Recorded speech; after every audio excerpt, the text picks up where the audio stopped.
welcome to a brand new video of the Target Individual Program, Target Experience. What a warm day. You would not believe it's almost the end of September and it is so warm outside already. Wow, it's like summer did not want to go away. So, summer did not want to go away. So yeah, the in-home surveillance is, usual.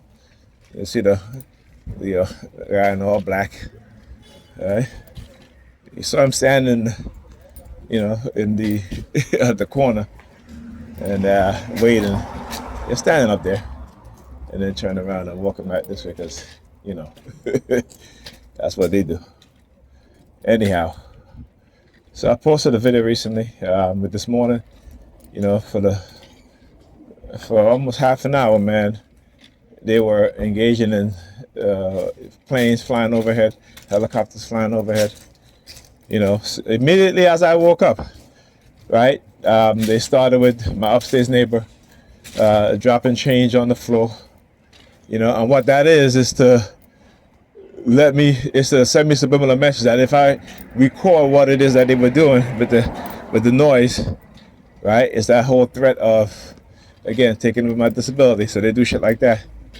And I first heard the helicopter and paid no mind. I'm laying down there sleeping, what have you. Still sleeping, still with my eyes closed, what have you. But it went on for like 10 minutes straight. And so that's when I started recording. And then after I recorded what I recorded, they stopped for a little bit. And then I got up to use the bathroom, and then they started again.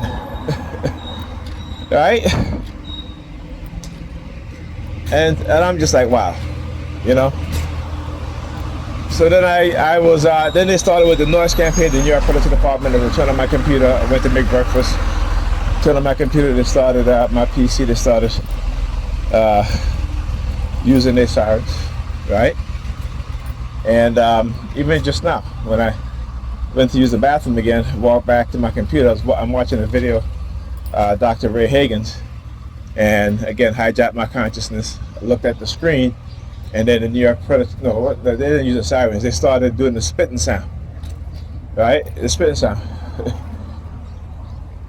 And again, I've been saying this for years, that black people who have woken up to the reality and to the truth, that they will attack us and they will try to prevent us from waking up each other to the truth of what is going on. And I love it when they attack me in a certain way, because they have shown us, given us all the proof that we need, in terms of when they talk about those of us who are conscious, how we hate God and hate Jesus and all that shit.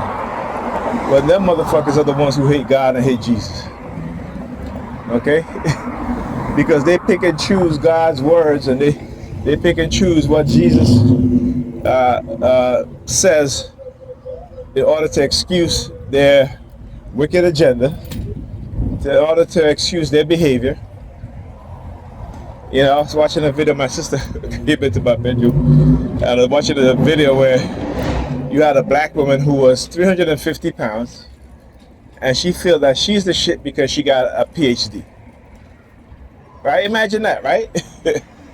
This black woman weighs 350 pounds and believe that she's the shit because she got a PhD. Okay? And then wondering why the men that she's interacting with only want to sleep with her.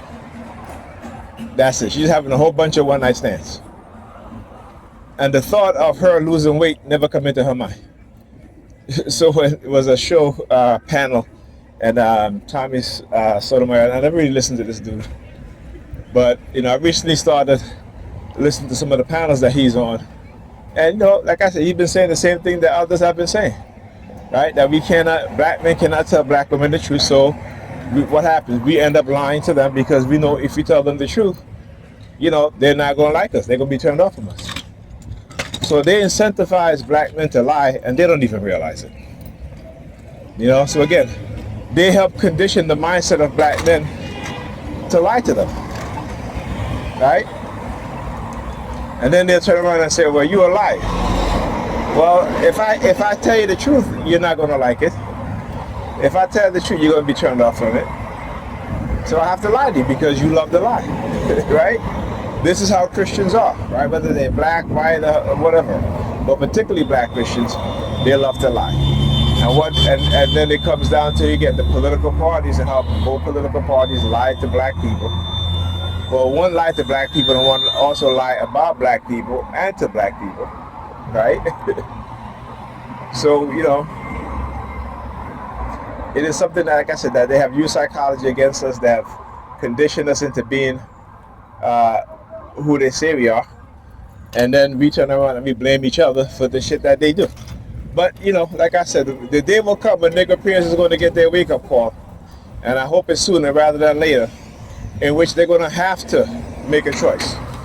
Either you're going to remain ignorant in your religious belief, or you're going to start to gain knowledge and understanding of what's being done. Because your religious belief ain't going to save you. It ain't going to save your children.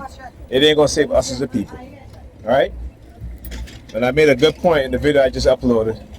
All right? If your God, if you believe in your God so much, and y'all always quoting Job, because Job is the ops. Oh, be faithful in God's word, and God will reward you. Yeah, but then you have other people who are not faithful in God's words. But then again, God is not faithful in his own words. So you see how that works? And then they'll talk about God is not the author of confusion. God is the author of confusion. God is not evil. God is evil. Right? In your very Bible, God tell you, I create good and I create evil. You have to be good and you have to be evil to create both. So part of God's nature is evil. Right? But we've been conditioned with feel-good talking points. We say shit because it makes us feel good, particularly our women. Walking around here unhealthy, right? Ignorant as fuck.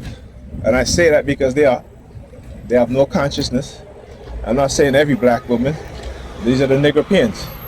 No consciousness, no self-awareness, ignorant, right? You know, I post about the New York City school system. The most racist school system in the nation. Right? 80% of New York school teachers are white. 20% are people of color. How can it be when the majority of the students in New York City public school system are black and Hispanic? Right? Yet when you look at the percentages of black male teachers, you're talking about less than probably 1%. Right? So how does that work? Excuse me. Anyway, talk to you guys. They keep looking at my phone. That's okay. I'm still going to record.